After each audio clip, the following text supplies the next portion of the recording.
Baiklah, kali ini saya akan menjelaskan tentang materi kerusakan lingkungan. Lingkungan adalah kumpulan dari segala sesuatu yang membentuk kondisi dan akan mempengaruhi secara langsung maupun tidak langsung, baik dalam individual maupun komunitas.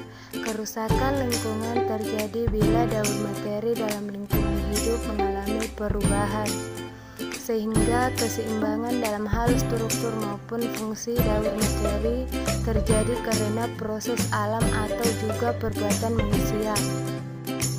Dalam abad modern ini banyak kegiatan atau perbuatan manusia tidak memenuhi kebutuhan biologis maupun teknologi, sehingga menimbulkan kerusakan atau pencemaran lingkungan. Kesadaran masyarakat yang rendah dapat menjadi faktor terjadinya kerusakan lingkungan. Dapat dilihat dari diberlakukannya denda bagi masyarakat yang membuang sampah sembarangan pada area tertentu.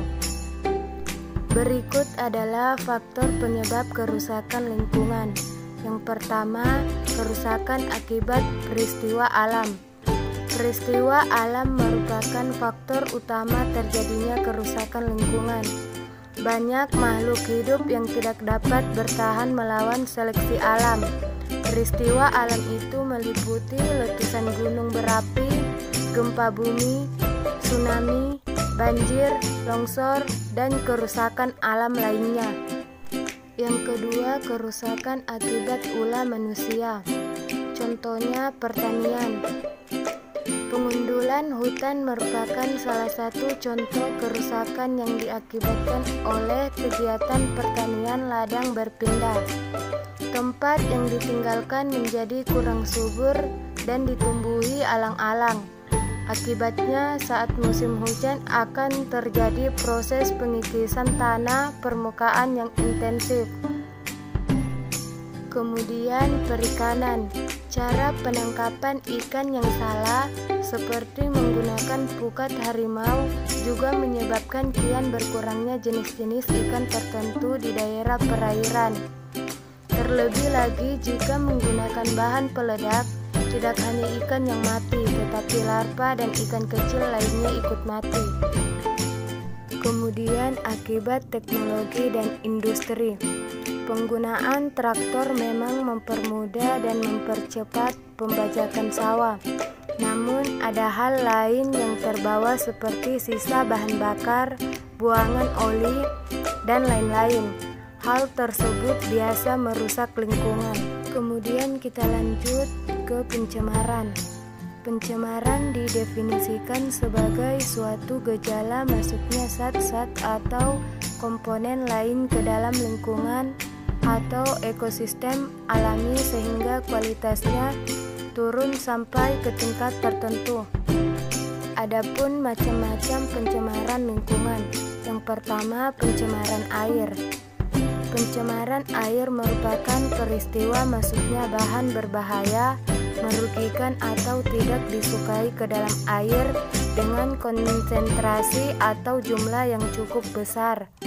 Pencemaran air dapat terjadi secara langsung maupun tidak langsung, terutama disebabkan oleh efluen atau limbah buangan dalam bentuk cairan dari kegiatan industri pertanian dan rumah tangga.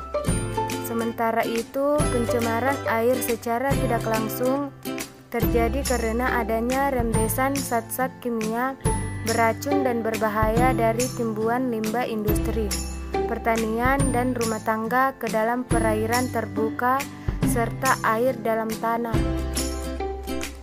Yang kedua, pencemaran udara. Pencemaran udara terbagi menjadi beberapa bagian, yaitu asap. Asap tersusun atas partikel-partikel kecil karbon dan tar yang berasal dari pembakaran batu bara di pusat-pusat pembangkit tenaga listrik atau di rumah-rumah. Di dalam tar terkandung bahan-bahan kimia penyebab kanker. Kemudian pencemaran udara yang disebabkan oleh kabut asap. Kabut asap adalah kabut tipis yang terjadi di kota-kota dengan iklim tertentu. Kabut asap mengiritasi mata dan paru-paru, serta merusakkan tumbuhan. Kabut asap terbentuk ketika cahaya matahari dan ozon di udara bereaksi dengan oksida nitrogen serta hidrokarbon dari gas buangan kendaraan bermotor. Yang ketiga, pencemaran tanah. Tanah merupakan substansi yang menyusun kerak bumi. Mineral-mineral yang terkandung dalam tanah menjadi sumber kehidupan tumbuhan. Yang dimaksud dengan pencemaran tanah adalah suatu dampak limbah rumah tangga, industri, dan penggunaan pestisida yang berlebihan pada tanah. Pestisida adalah substansi yang digunakan untuk mengontrol organisme yang mengganggu tanaman, hasil usaha manusia yang terlibat dalam penyebaran penyakit. Berikut dampak kerusakan lingkungan. Kerusakan lingkungan memberikan banyak dampak pada masyarakat atau makhluk hidup sekitar kita, diantaranya: 1. Menurunnya tingkat kesehatan masyarakat akibat penyebaran wabah penyakit menular. 2. Munculnya berbagai kerawanan sosial. 3. Menurunnya tingkat kesejahteraan masyarakat. 4. Penurunan produktivitas lahan pada sentra-sentra pangan. Yang kelima, kerusakan lingkungan yang berakibat fatal menimbulkan kerugian baik material maupun jiwa. Adapun upaya pencegahan kerusakan lingkungan yang dapat kita jalani, yang pertama, reboisasi atau penghijauan di lahan yang telah rusak. Yang kedua, mencegah penebangan liar dan menerapkan sistem tebang pilih.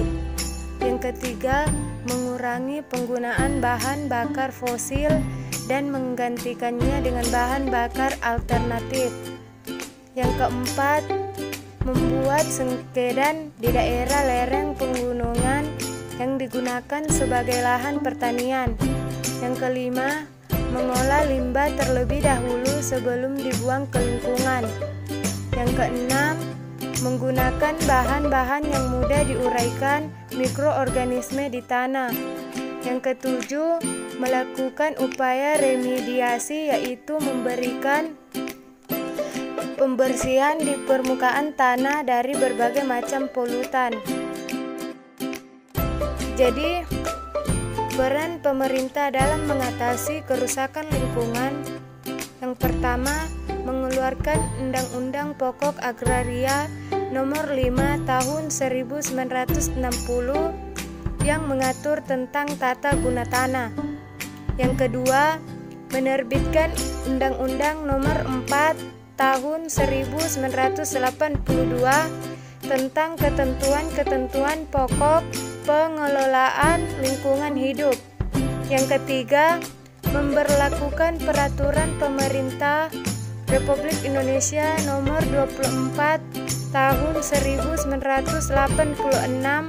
tentang analisa mengenai dampak lingkungan.